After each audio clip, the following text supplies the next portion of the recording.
Alright, let's break down what's really going on with XRP right now.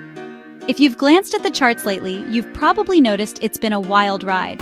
As of today, XRP is trading around $2.17, which is a small bounce from last week's dip to just over $2. Still, we're down about 30% since XRP's January peak of $3.37.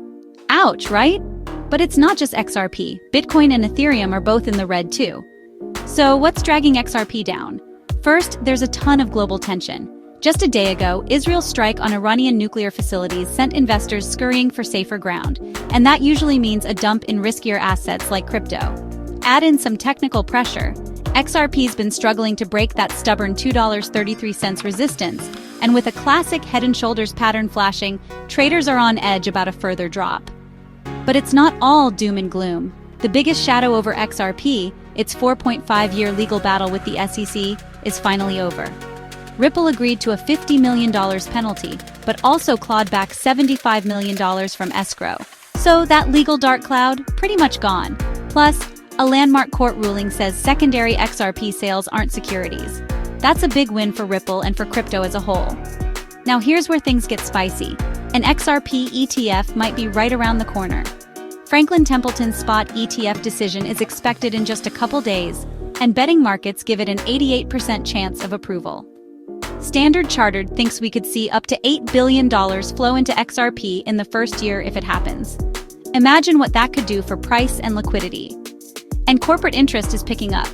We've seen big public companies from China and Saudi Arabia add XRP to their treasuries, hundreds of millions of dollars worth. Plus, Ondo Finance just launched a US Treasury product on the XRP ledger, showing real ecosystem growth. So what's the future look like? Ripple's CEO says XRP could handle 14% of Swift's global payments volume within 5 years. That's huge. Blockchain in general could cut cross-border fees by up to 80% and settle transactions in seconds, not days. Even giants like Shopify and Uber are eyeing crypto payments. Price predictions? They're all over the place. Some analysts see a return to the $3.40 high by year-end. Others are eyeing $5, $8, or even $17 by 2030. But remember, these are just educated guesses. Pro-crypto politics in the US could help, but global uncertainty is always a wild card. Bottom line, XRP's future looks promising, but it's far from guaranteed. Stay informed, stay sharp, and as always, only invest what you can afford to lose. Thanks for watching. If you found this helpful, don't forget to like and subscribe for more crypto insights.